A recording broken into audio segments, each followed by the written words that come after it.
Bonjour à tous et bienvenue sur cette nouvelle vidéo. Alors aujourd'hui on va faire un petit tuto pour faire du baume à lèvres. Voilà, du baume à lèvres naturel. Alors comme vous avez pu le voir ou pas sur le site, ça dépend si vous suivez, vous avez la recette qui est indiquée. Là on va la faire en vidéo. Alors j'en profite pour vous dire, n'oubliez pas de vous abonner à la chaîne si vous voulez voir toutes les vidéos, parce qu'on aura des nouvelles très rapidement. Alors, première chose, ce qu'il va nous falloir. Donc, alors là, j'ai un petit pèse aliment. C'est un tout simple hein, que j'utilise en cuisine. J'utilise également pour faire les cosmétiques, ça va très bien. Voilà, après vous en avez des un peu plus précis, mais moi, personnellement, ça me suffit bien. Donc, vous allez avoir besoin, dans un premier temps, de 8 g d'huile de coco. Donc, on va peser nos 8 g d'huile de coco. Alors, vous avez d'autres moyens hein, de peser. Moi, c'est vrai que je ne fais pas trop compliqué. Là, je suis à 6 grammes. Je vais rajouter un tout petit peu. Hop. Voilà. Là, on est à 8 grammes. Donc, vous avez vos 8 grammes d'huile de coco. Je vous mettrai le lien des produits que j'utilise dans la description si vous voulez. Après, vous trouvez facilement un peu de partout. Hein. Honnêtement, c'est pas ce qu'il y a de plus compliqué à trouver. Donc ensuite, avec les 8 g d'huile de coco, vous rajoutez cette fois-ci 4 g de cire d'abeille. Hop, là on est à 2 g et on est à 4 g. Voilà. Donc vos 4 g de cire d'abeille. Moi j'ai mis de la blanche. Après c'est au choix. Hein. Et puis je vais prendre une autre cuillère. Vous m'excuserez, j'ai pas tout prévu. Et donc on va également mettre 8 g de beurre de karité.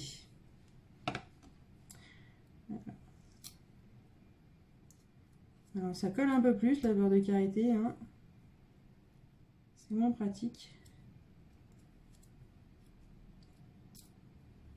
Alors, vous voyez, ça a un aspect un peu plus pâteux, plus crémeux. Hop, il manque un tout petit peu. Voilà. Donc là, j'ai mes 8 g. Donc, 8 g d'huile de coco, 4 g de cire d'abeille et 8 g de beurre de karité. Alors, j'ai utilisé 2 cuillères, moi, sachant que habituellement, j'en garde une avec laquelle je fais toujours ça. Au final, que je mets à part, même si c'est pas très grave hein, si vous utilisez. Là, c'est vrai que comme je voulais pas vous faire attendre et faire la vaisselle entre temps, j'en ai sorti une deuxième. Donc voilà. Donc on a tout ça et on va le plonger, je sais pas si vous le voyez déjà, au bain-marie. Alors j'avais fait chauffer en avance, j'ai arrêté, mais bon c'est quand même assez chaud. Hop, et vous plongez votre petit bol. Alors, sachant qu'en plus, du coup, j'utilise une casserole que j'utilise pour faire à manger. Tout simplement parce que comme c'est dans le bain-marie, au final, ça n'est pas du tout en contact avec votre casserole où vous allez mettre vos aliments ensuite pour votre dîner. Hop. Donc, on va faire fondre tout ça. Et je vous reprends dans quelques secondes, ça prend pas longtemps. Voilà. Alors, notre préparation a bien fondu. Ça a vraiment pas pris beaucoup de temps. Hein. Je vous ai laissé peut-être 2 minutes pour tout vous dire. Alors, c'est un petit peu chaud par contre quand vous le reprenez. Faites attention. Donc, je vous disais, pour tout vous dire, j'ai juste lavé les 2 cuillères que j'avais utilisées avant. Voilà, c'est le temps que ça a pris pour que ça fonde vraiment jusqu'au bout. Hop, je vais vous montrer ça tout de suite. C'est très chaud. Voilà. Alors, je vais essayer de ne pas me brûler éventuellement. Voilà, donc comme vous pouvez le voir, c'est bien fondu. Hop. Voilà. Donc là, à cette préparation, on va juste rajouter hop, 2 g de miel. Donc je vais rallumer la balance. Et je vais y rajouter 2 g de miel.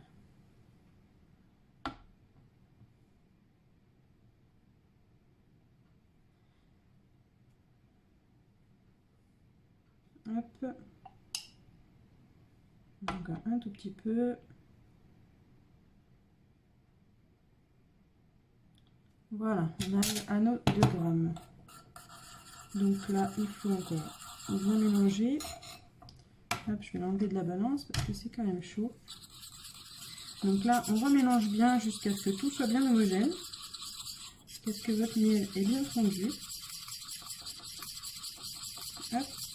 Alors, c'est vraiment la recette de base, j'ai envie de dire. Ensuite, certaines personnes rajoutent du colorant en poudre souvent. Bon, après, moi, je l'utilise vraiment comme ça, nature. Je rajoute rien du tout dedans au final. Il y en a d'autres qui rajoutent des huiles essentielles, mais très honnêtement, moi, je trouve qu'il se suffit vraiment à lui-même comme ça. Et qu'il n'y a vraiment pas besoin d'en rajouter des tonnes. Et puis ensuite, eh ben, il vous reste juste hop, à le transvaser dans votre petit pot. Alors, je fais ça un peu rapidos, mais...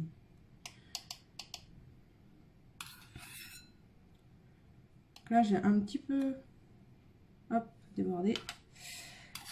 Donc, vous avez un truc qui est assez liquide quand même, quand vous le mettez dans vos petits pots. Je ne sais pas si vous voyez. Et au final, ça va très très rapidement blanchir. Ça va blanchir et ça va durcir assez rapidement. Alors là, j'ai fait 2 petits pots parce que j'ai quelqu'un qui m'en a demandé au passage. Donc, je n'en ai pas fait que pour moi. Donc voilà, j'ai fait 2 petits pots. Et puis avec les quantités que je vous ai indiquées, ça va très bien pour 2 petits pots. Après, si vous voulez faire des contenants plus grands. Hop. Donc voilà. Vous avez juste à refermer ça. Moi, je les mets souvent au frigo, comme ça prend plus vite. Hop, je referme et je vous reprends dans quelques secondes pour vous montrer. Alors, nous revoilà. Donc, on a attendu quelques minutes pour que ça refroidisse. On va voir le résultat. Alors, j'ai regardé un petit peu. Donc vous allez voir en fait quand vous allez la transvaser, c'est assez liquide et assez transparent, et en refroidissant ça devient de plus en plus blanc et de plus en plus consistant, on va dire. Alors là, j'ai eu la main un tout petit peu lourde. Je sais pas si vous allez le voir. Hop. Voilà, vous avez un petit peu flou, je crois. J'ai eu la main un tout petit peu lourde moi sur le...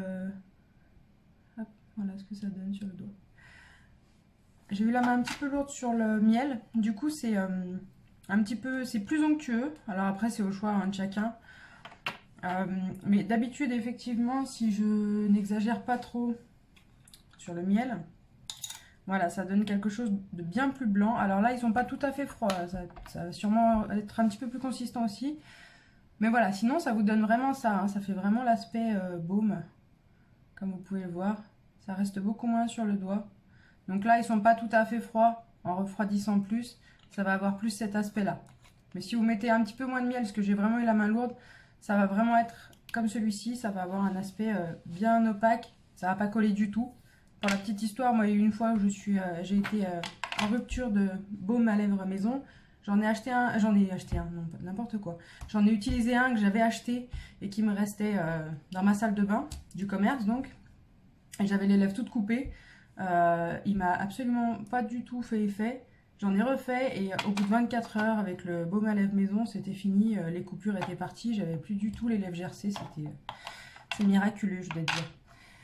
Voilà, et bien ce tuto est terminé. Si vous avez aimé, n'hésitez pas à mettre un petit pouce, à vous abonner à la chaîne. N'oubliez pas la petite cloche, sinon vous ne verrez pas les notifications quand il y aura des nouvelles vidéos.